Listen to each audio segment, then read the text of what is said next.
তোকে সবার প্রথমে এই ভিডিওটি দেখো, তারপরে এই ভিডিওটির ফানি কমেন্টস পড়বো। Let's go. আল্লাহ, ভাত আমি না কখনো ভাত খাইনি। ফর দ্য ফার্স্ট টাইম আমি আমার হাত দিয়ে আজকে ভাত খাবো। আপনারা এর আগে কখনো ভাত খেয়েছেন আমাকে অবশ্যই জানাবেন। আমি আজকে আমার হাত দিয়ে ভাত খাবো, সো আমি অনেক এক্সাইটেড। तो चलिए शुरू करते हैं। হাত দিয়েও ভাত খাওয়া যায়? আপনি না বললে তো জানতামই না। এই ভাতটা আবার কি জিনিস? আমি ভাত না, রাইস খাই। আপু জীবনে ভাত খায় নাই, কিন্তু বাস খাইছে। তোমরা অনেকে আমাকে বলো আমি এত সুন্দর কিভাবে, কারণ আমি নিজের প্রতি লাখ লাখ টাকা খরচ করি শুধুমাত্র নিজের সৌন্দর্যটা ধরে রাখার জন্য। तो चलिए शुरू करते हैं। এত সুন্দর হয় কি লাভ? নিচের জিনিস তো কালাই থাকবে। আমি গরিব মানুষ ভাই, 20 টাকা তেল দিয়ে 1 বছর চলে যায়। আপা লাখ টাকা খরচ করে নতুন নতুন লিঙ্ক দেওয়ার জন্য। বাদ দেন ভাই। আমি যাকে বিয়ে করব তার মাসিক ইনকাম কম নিম্নে 2-3 লাখ তো থাকাই লাগবে। এরকম হলে হবে, না হলে হবে না। না না, কম হলে তো ডেফিনেটলি চলবে না। যার আছে সে করবে, না হলে সুগার ডেডি করবে। तो चलिए शुरू करते हैं। যেই না চেহারা, 300 টাকার বেশি দেওয়া যাবে না।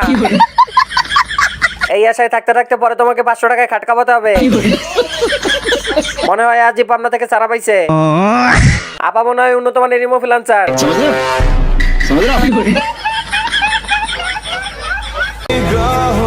আমরা তো কাল্লা, তাহলে কেমনে মায়াগো লাগবো বালা? ये सब क्या देखना पड़ रहा है? अच्छा है मैं अंधा हूँ। तो चलिए शुरू करते हैं। বাঙালি বলে কথা, উপরে সাদা হলেও নিচে কালো থাকবেই। আসলে ভাই বলতে যাচ্ছে তার মেশিন কালা। রাশিয়ান গরু ফ্রম গুলিস্তান। এই রাশিয়ান মালটাকে শুকনাকে খাওয়াইলো ভাই। দেখো গাইস, ভাতার খুঁজতে যাচ্ছি। ভাতার খুঁজতে যাই, ये सब क्या देखना বৃষ্টি पड़ रहा है? বৃষ্টি ভাব তো, তাই ভাতার খোঁজার জন্য বের হইছি। तो चलिए शुरू करते हैं। বেগুন দিয়ে মনে হয় কাজ হচ্ছে না, তাই বাতার খুঁজতে যাচ্ছে। ওকে এখনই জনিদার কাছে নিয়ে যাওয়া হোক, যত টাকা লাগে আমি দিব। আবাসিক হোটেলের দৃষ্টি আকর্ষণ করছি, আপনাদের কর্মী পালাই আইছে। যাই হোক, আপুর মনটা অনেক বড়।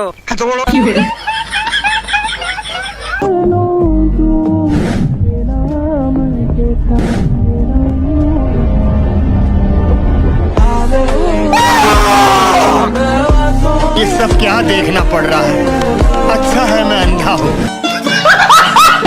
तो चलिए शुरू करते हैं। প্রথমে ভাবছিলাম হিজড়া, পরে দেখি শরীফ থেকে শরীফ হয়ে গেছে। ভাই রাস্তা দিয়ে যাচ্ছিলাম, একে দেখে ড্রেনে পড়ে গেছি। এ তো দেখি কিরণমালার বোন বজ্রমালা। প্রথমটা থেকে বাস খাইছি, পরেরটা থেকে ক্রাশ খাইছি। সারা দেশের ক্রাশ, টয়লেটের ব্রাশ। এদের কারণে ছেলেরা আজ গর্ভবতী।